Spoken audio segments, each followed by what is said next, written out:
Why now? It's because the military was called upon innocent protesters.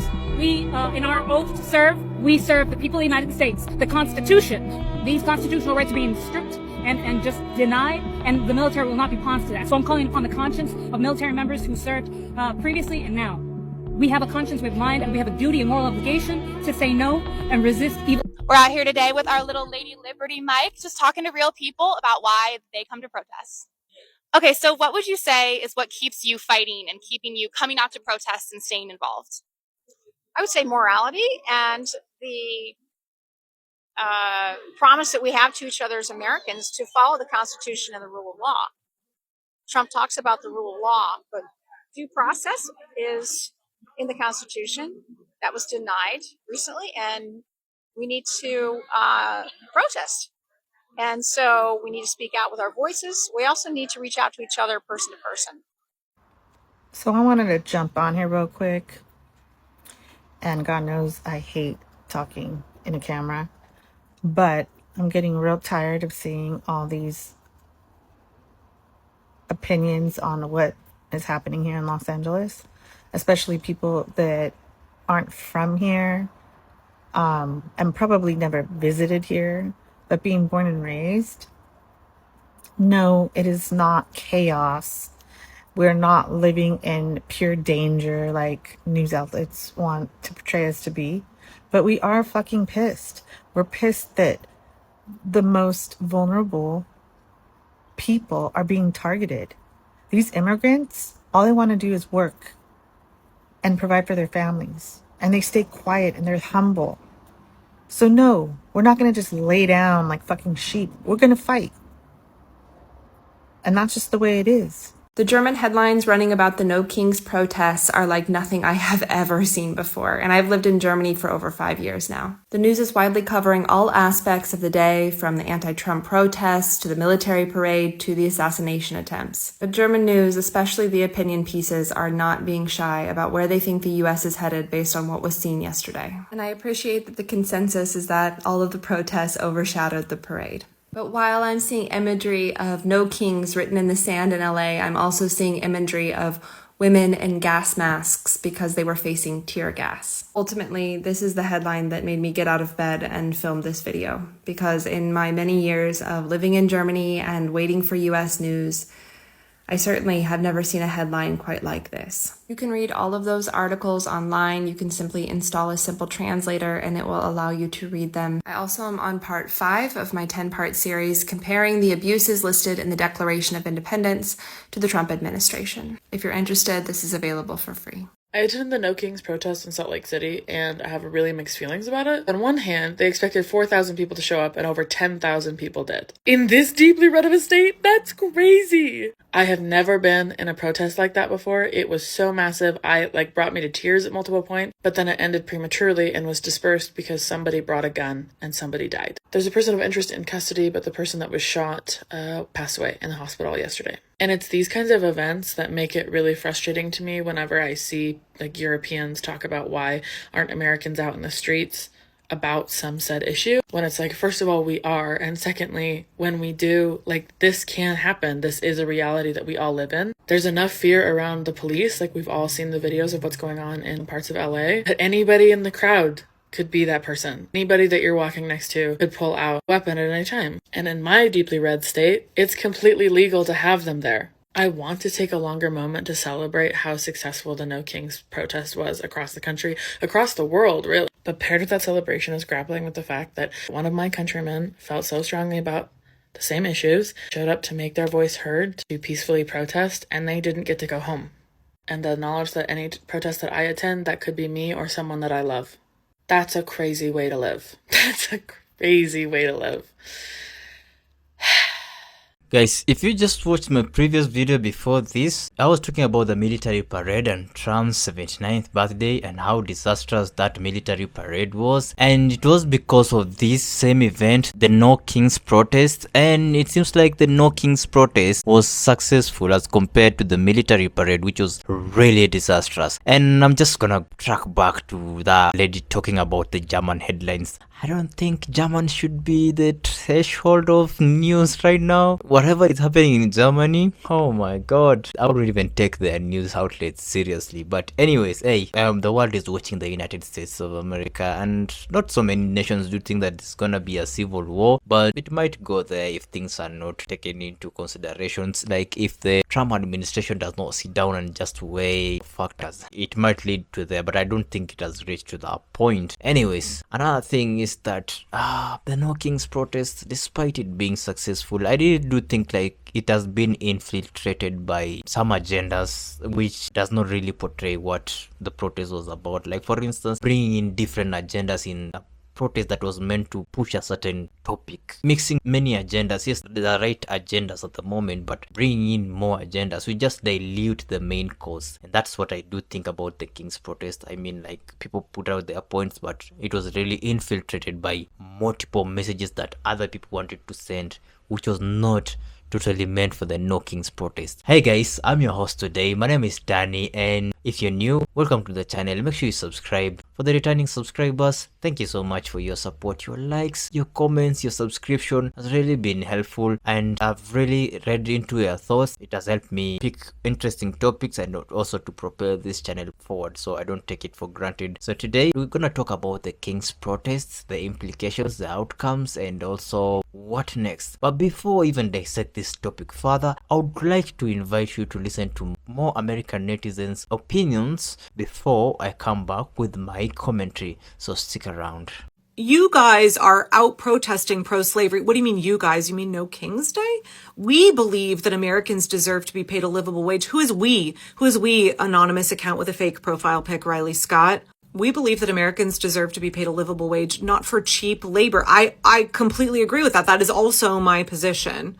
You guys want cheap, undocumented workers to fuel your product consumerism. I really think this might be a bot comment, actually, now that I'm reading through it. Nobody talks like that. No, we don't. In fact, one of the things I have talked about consistently, Riley Scott, likely bot account, is that I hope that at the end of all of this, when we get accountability for the cruelty, the terrible, illegal things that ICE is doing to our migrant neighbors, that we have a real serious conversation in this country about the ways that America has, for a very, very long time, exploited our migrant population. I have said for a very, very, very long time, as somebody who has, long before this current regime has come to power, been an advocate for sustainable food systems and food justice, that our migrant workers, the folks who plant, grow, harvest, and process our food, are absolutely abused by the system, are absolutely taken advantage of. Every American who is purchasing food in this country is in some way just factually participating in the exploitation of migrant labor. And for years and years, I have been an advocate of fair wages and safe working conditions for our agricultural laborers, and I would apply that to any migrant labor here in the U.S. I don't think anybody who is marching in No King's Day is in favor of exploiting undocumented workers. I think the reason that people are showing up in such large numbers, and part of the reason that No King's Day had a far greater turnout than we anticipated, is specifically because people are so horrified at the cruelty of ICE. It is absolutely drawing attention to the fact that it's not about rounding up illegals and gang members and violent thugs and criminals.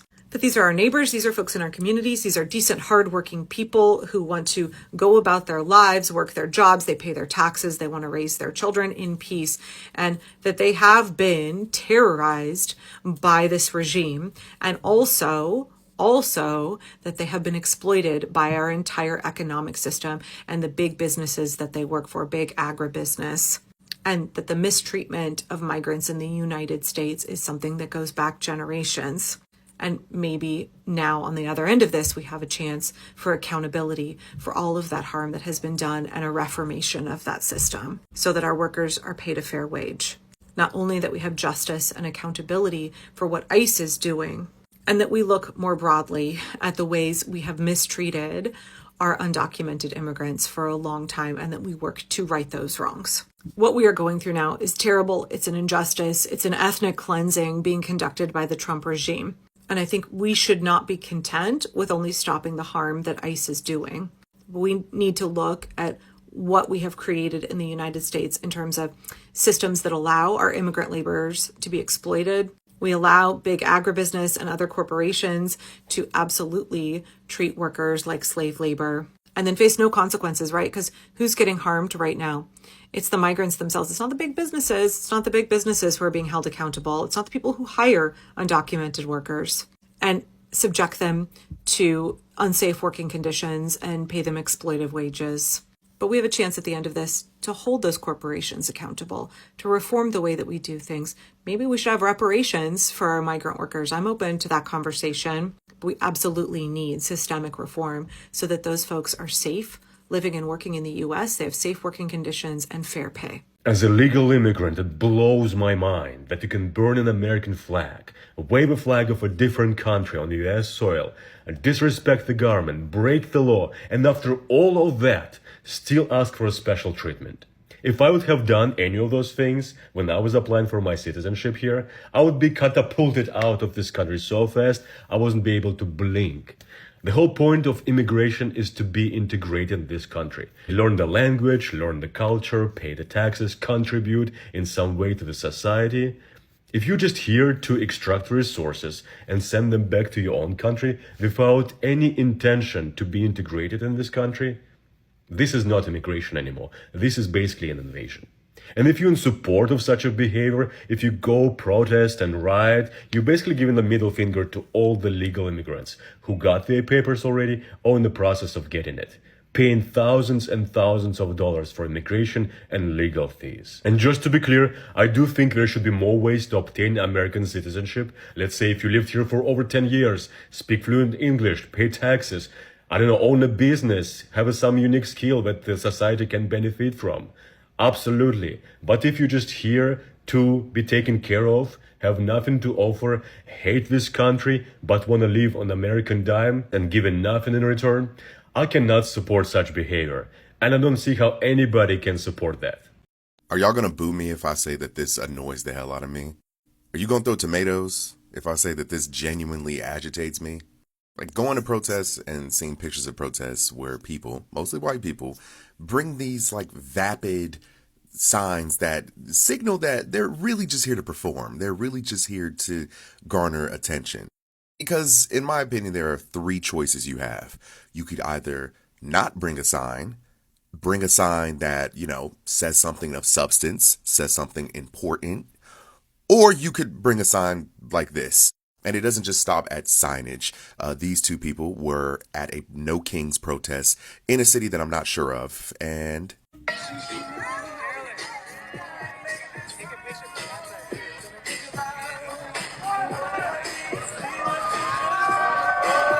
y'all could tell me, oh, Andre, it's not that deep, but I think it is. I think it speaks to a more broad issue that more people are interested in being performative rather than really enacting change. This is my least favorite sign, by the way.